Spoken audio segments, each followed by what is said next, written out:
ಈ ಗಾಂಜಾ ಸೇವನೆ ಈ ಗಡಿ ಜಿಲ್ಲೆಗಳಲ್ಲಿ, ಕರ್ನಾಟಕದ ಗಡಿ ಜಿಲ್ಲೆಗಳು ಚಿಕ್ಕಬಳ್ಳಾಪುರ, ಕೋಲಾರ, ಬಳ್ಳಾರಿ, ರಾಯಚೂರು, ಬೀದರ್, ಕಲಬುರಗಿ, ಈ ಜಿಲ್ಲೆಗಳಲ್ಲಿ ಏನಾಗ್ತಾ ಇದೆ ಅನ್ನುವಂಥದ್ದು ರಾಜ್ಯ ಸರ್ಕಾರ, ಗೃಹ ಇಲಾಖೆ, ಆರೋಗ್ಯ ಇಲಾಖೆ ವಿಶೇಷವಾಗಿ ಇದನ್ನು ನೋಡಬೇಕಾಗಿದೆ.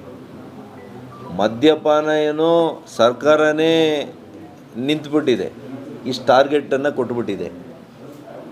14 ವರ್ಷದಿಂದ ಮೇಲ್ಪಟ್ಟು ಎಲ್ಲ ಯುವಕರು ಇವತ್ತು ಕುಡಿಯುವ ಚಟಕ್ಕೆ ಬಲಿಯಾಗ್ತಾ ಇದ್ದಾರೆ. ಒಂದು ಆಡಿಟ್ ಮಾಡಿಸಿ, ಶ್ವೇತಪತ್ರ ಹೊರಡಿಸಿ, ಎಷ್ಟು ಯುವಕರು ಮದ್ಯಪಾನದಿಂದ ಈ ರಾಜ್ಯದಲ್ಲಿ ಸಾಯ್ತಾ ಇದ್ದಾರೆ ಅಂತೇಳಿ ನೀವೆಲ್ಲ ಕೂಡ ಆಶ್ಚರ್ಯ ಆಗ್ತೀವಿ. ಅಷ್ಟು ದೊಡ್ಡ ಪ್ರಮಾಣದಲ್ಲಿ ನಾವು ದಿನನಿತ್ಯ ನೋಡ್ತಾ ಇದ್ದೀವಿ. ಸಣ್ಣ ಮಕ್ಕಳಿರ್ತಾರೆ, ಪಾಪ ಹೆಂಡ್ತಿನೂ ಅವ್ರಿಗೆ ಯಾರೂ ಆಸರೆ ಇರಲ್ಲ, ಮಕ್ಕಳಿಗೂ ಆಸರೆ ಇರಲ್ಲ, ಅನಾಥರಾಗ್ಬಿಡ್ತಾರೆ. ಇದೊಂದು ಸಾಮಾಜಿಕ ಪಿಡುಗಾಗಿದೆ, ಸಾಮಾಜಿಕವಾಗಿರ್ತಕ್ಕಂಥ ಸಮಸ್ಯೆ, ತೀವ್ರಕರವಾಗಿರ್ತಕ್ಕಂಥ ಸಮಸ್ಯೆ ಇದು. ಇದರ ಬಗ್ಗೆ ಸರ್ಕಾರ ಎಚ್ಚೆತ್ತುಕೊಳ್ಳದೇ ಇದ್ದರೆ ಮುಂದಿನ ದಿನಗಳಲ್ಲಿ ದೊಡ್ಡ ಅನಾಹುತ ಆಗುತ್ತೆ. ಇದ್ರ ಬಗ್ಗೆ ಯಾರೂ ಮಾತಾಡ್ತಾ ಇಲ್ಲ, ಫ್ಯಾಷನ್ ಅಂದ್ಕೊಂಡಿದ್ದಾರೆ. ಈ ಸಿನಿಮಾಗಳಲ್ಲಿ ನೋಡೋದು, ಆ ಸಿನಿಮಾಗಳಿಗಿನ್ನ ಹೆಚ್ಚಾಗಿ ಮದ್ಯಪಾನ, ಧೂಮಪಾನ ಮತ್ತು ಈಗ ಗಾಂಜಾ. ನಮ್ಮ ಜಿಲ್ಲೆಗಳು ಗಡಿಭಾಗಗಳಲ್ಲಿ ಟನ್ನುಗಳಗಟ್ಟಲೆ ಗಾಂಜಾ ಬರ್ತಾ ಇದೆ. ಗೃಹ ಇಲಾಖೆ ಏನು ಮಾಡ್ತಾ ಇದೆ? ಪೊಲೀಸ್ ಅಧಿಕಾರಿಗಳು ಏನು ಮಾಡ್ತಾ ಇದ್ದೀರಿ?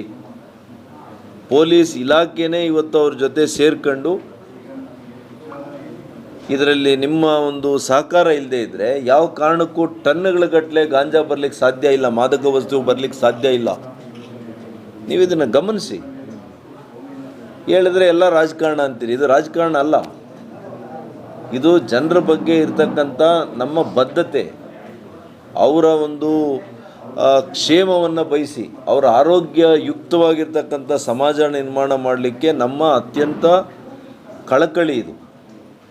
ಮಾನವೀಯ ಕಳಕಳಿ ಅಂತಾರಲ್ಲ, ಮಾನವೀಯ ಕಳಕಳಿ ಇದು. ಇದನ್ನು ದಯವಿಟ್ಟು ನಮ್ಮ ವೇದನೆಯನ್ನು ಅರ್ಥ ಮಾಡ್ಕೊಳ್ಳಿ. ಇದಕ್ಕೆ ದಯವಿಟ್ಟು ನೀವೆಲ್ಲ ಕೂಡ, ಎಲ್ಲ ಪ್ರತಿನಿಧಿಗಳು ಮತ್ತು ಗೃಹ ಇಲಾಖೆ ಅಧಿಕಾರಿಗಳು ಇದನ್ನು ಎಚ್ಚೆತ್ತುಕೊಳ್ಳದೇ ಇದ್ದರೆ, ಇದನ್ನು ಕಡಿವಾಣ ಆಗದೇ ಇದ್ದರೆ ಈಗಿನ ತಲೆಮಾರು ಮುಂದಿನ ತಲೆಮಾರಿಗೆ ಶಾಶ್ವತವಾಗಿರ್ತಕ್ಕಂಥ ಆರೋಗ್ಯ ಸಮಸ್ಯೆಗಳು ಬರ್ತವೆ.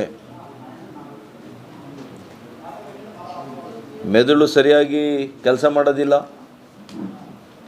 ಮಲ್ಟಿ ಆರ್ಗನ್ ಫೇಲ್ಯೂರ್ ಆಗ್ತದೆ, ಮಲ್ಟಿ ಆರ್ಗನ್ ಪ್ರಾಬ್ಲಮ್ಸ್ ಆಗ್ತದೆ. ಒಂದು ರೀತಿಯ ಪ್ರಾಬ್ಲಮ್ ಅಲ್ಲ ಇದು. ಒಂದು ದೈಹಿಕವಾದಂಥ, ಮಾನಸಿಕವಾದಂಥ ಆರೋಗ್ಯದ ಮೇಲೆ ದುಷ್ಪರಿಣಾಮದ ಜೊತೆಗೆ ಸಮಾಜದ ಮೇಲೂ ಕೂಡ ಅದರ ದುಷ್ಪರಿಣಾಮ ಬೀರುತ್ತೆ. ಇಂಥ ಕ್ಯಾರೆಕ್ಟರ್ಸ್ ಏನಾಗ್ತಾರೆ, ಆ ಮತ್ತಿನಲ್ಲಿರ್ತಕ್ಕಂಥ ಜನರು ಏನು ಬೇಕಾದರೂ ಮಾಡ್ತಾರೆ. ಅದಕ್ಕೆ ಮೊನ್ನೆ ಇಲ್ಲಿ ನಡೆದಂಥ ಮರ್ಡರೇ ನಿಮ್ಗೆ ಅದೊಂದು ಸಾಕ್ಷಿ. ಆ ಮರ್ಡರ್ ಆಗಿರೋವಂಥದ್ದು ಸಾಮಾನ್ಯ ಜನ ಮಾಡಲಿಕ್ಕೆ ಸಾಧ್ಯ ಇಲ್ಲ. ಆ ರೀತಿಯ ಮರ್ಡರ್ನ ಅವನ ಬುದ್ಧಿಯು ಅವನ ಕೈಯಲ್ಲಿ ಇದ್ದಾಗ ಮಾತ್ರನೇ ಅಂತ ಮಾಡಲಿಕ್ಕೆ ಸಾಧ್ಯ. ನಶೆಯಲ್ಲಿರ್ತಾರೆ ಅವ್ರು, ಏನು ಮಾಡ್ತಾ ಇದ್ದಾರೆ ಅವ್ರಿಗೆ ಗೊತ್ತಿರಲ್ಲ. ಅದಕ್ಕೆ ನಾನು ಮೊನ್ನೆ ದಿಶಾ ಸಮಿತಿಯಲ್ಲಿ ಸಭೆಯಲ್ಲಿ SP ಅವ್ರಿಗೆ ಇದನ್ನು ಒಂದು ಚಾಲೆಂಜ್ ಆಗಿ ತಗೊಳ್ಳಿ. ನಮ್ಮ ಜಿಲ್ಲೆಯಲ್ಲಿ ಎಲ್ಲಿ ಕೂಡ ಸುಮ್ಮನೆ ನಾವು ಕೇಸುಗಳು ಬುಕ್ ಮಾಡಿದ್ದೀವಿ ಅಂತ ತೋರಿಸ್ಕೊಳ್ಳೋಕ್ಕೆ ಈ ಪೊಲೀಸ್ ಇಲಾಖೆ ಕೆಲವು ಮಾಡ್ತಾರೆ. ನಾವು ಮೊನ್ನೆ 6 kg ಹಿಡಿದ್ವಿ, 5 kg ಹಿಡಿದ್ವಿ, 2 kg ಹಿಡಿದ್ವಿ. KGಗಳಿಗೆ ಗಟ್ಟಲೆ ಇಲ್ಲ, ಇದು ಟನ್ನುಗಳಗಟ್ಟಲೆ ಬರ್ತಾಯಿದೆ. ಹಾಗಾಗಿ ಅದನ್ನು ನೀವು ದಯವಿಟ್ಟು ಇದನ್ನು ಇನ್ ಪ್ರಿನ್ಸಿಪಲ್ ಡಿಸಿಷನ್ ತಗೊಳ್ಳಿ. ಈ ಅಧಿಕಾರಿಗಳೆಲ್ಲ ಕೂಡ ಸಂವೇದನಾಶೀಲವಾಗಿ ಯೋಚನೆ ಮಾಡಬೇಕು. ನಮ್ಮ ಕುಟುಂಬ, ನಮ್ಮ ಮಕ್ಕಳು ಎಷ್ಟು ಮುಖ್ಯನೋ, ಎಲ್ಲರ ಕುಟುಂಬಗಳು ಈ ರಾಜ್ಯದಲ್ಲಿ ಎಲ್ರಿಗೂ ಮಕ್ಕಳು ಒಂದೇನೇ ಅನ್ನೋವಂಥ ಭಾವನೆ ಅವ್ರಿಗಿದ್ದರೆ ಯಾರೂ ಕೂಡ ಇದನ್ನು ಅಲೋ ಮಾಡಲ್ಲ, ಇದಕ್ಕೆ ಸಹಕಾರ ಕೊಡಲ್ಲ.